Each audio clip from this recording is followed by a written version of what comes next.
je m'appelle Cheikh Wade.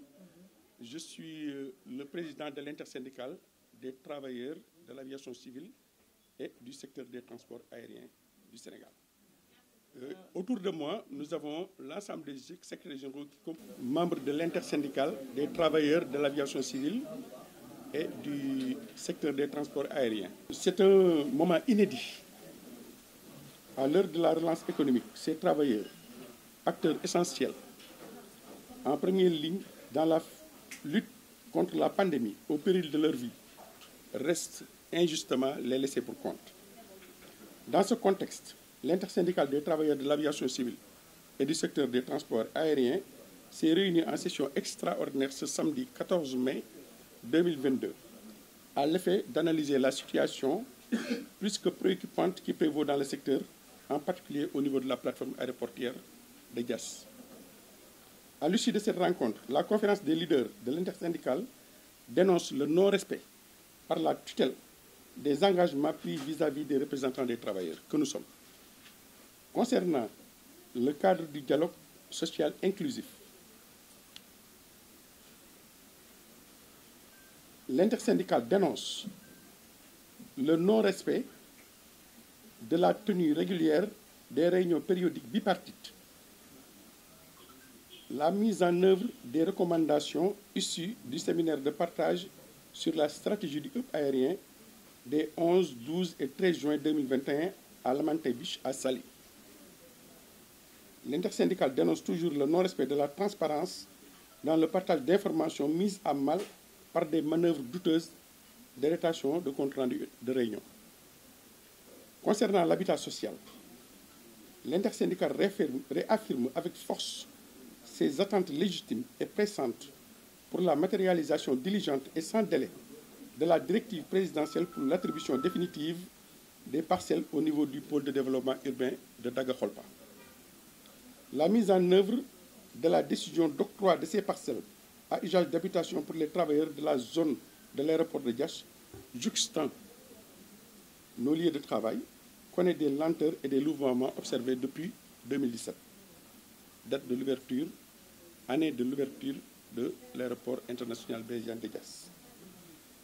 Alors, concernant l'amélioration des conditions de travail et des conditions d'emploi, l'intersyndicale regrette vivement le manque de diligence s'agissant de la mise en œuvre des mesures d'accompagnement pour la formation, le transport, la restauration, l'organisation des vacations et des temps de repos.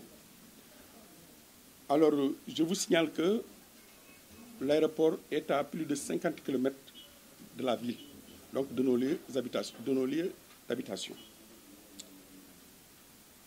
Alors, concernant maintenant l'ouverture de la participation au capital de la société de gestion, LAS SA, l'IMAC, AIBD, SOUMA, l'intersyndicale fustige l'immobilisme entretenu s'agissant de la mise en œuvre des accords relatifs à l'octroi de 5% de parts aux travailleurs des services opérationnels de l'aéroport sur les 34% de parts de l'État dans la société de gestion LAS SA, que les travailleurs attendent depuis la mise en service de l'aéroport AIBD en décembre 2017. Concernant le pilotage et la mise en œuvre de la stratégie du hub aérien, l'intersyndicale exige la transparence et l'inclusion dans le processus en cours. À ce titre, l'intersyndicale dénonce fermement le retard de la signature du rapport de la commission ad hoc qui a terminé ses travaux depuis novembre 2021 et la non-implication des partenaires sociaux dans les travaux des sous-commissions numéro 2 qui concernent le patrimoine et les dettes et la sous-commission numéro 3 qui concerne les biens à rétrocéder par le SECNA à l'État du Sénégal. De la commission ad hoc pour la fusion entre ADS et AIBD SA. L'intersyndicale est toujours dans l'attente de la signature du procès-verbal ou du compte-rendu pour les travaux des sous-commissions auxquelles elle a participé. Le déroulé du plan social qui a été proposé dépend essentiellement de la signature de ce PV ou bien de ce compte-rendu.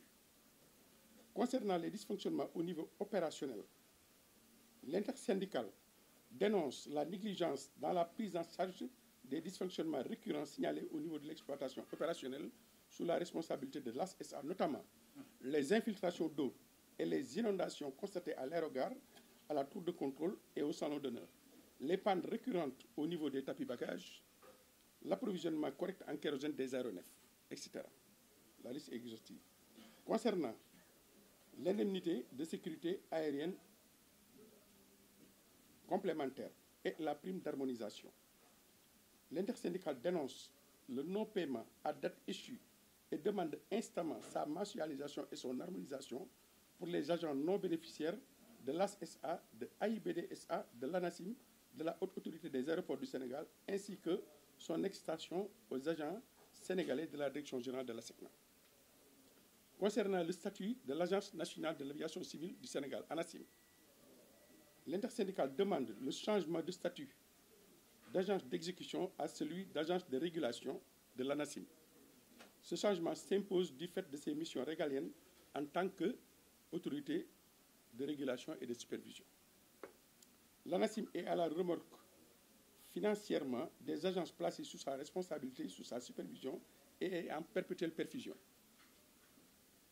L'intersyndicale rappelle haut et fort l'exigence du traitement des dossiers liés au contrat de performance conclus, exécutés et validés qui sont en souffrance à la Direction générale de l'ANACIM.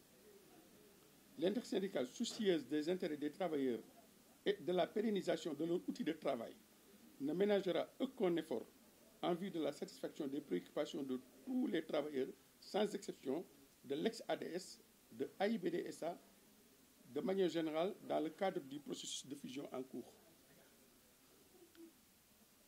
L'intersyndicale, convaincue de la pertinence de l'orientation prise par M. le Président de la République visant à instaurer le dialogue social comme étant une méthode de travail, exprime ses vives inquiétudes et alertes face au manque d'engagement en faveur d'un climat social apaisé, propice à la sérénité des travailleurs, gage de l'atteinte des objectifs stratégiques ambitieux fixés dans le secteur des transports aériens.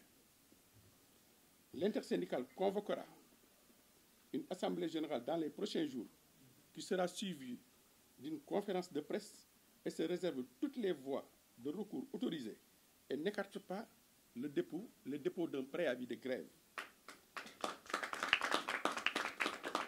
N'écarte pas le dépôt d'un préavis de grève qui pourra déboucher sur la fermeture de l'aéroport pour la satisfaction de ces revendications légitimes au bénéfice des travailleurs du secteur de l'aviation civile et des transports aériens du Sénégal. Donc signé l'ensemble des secrétaires généraux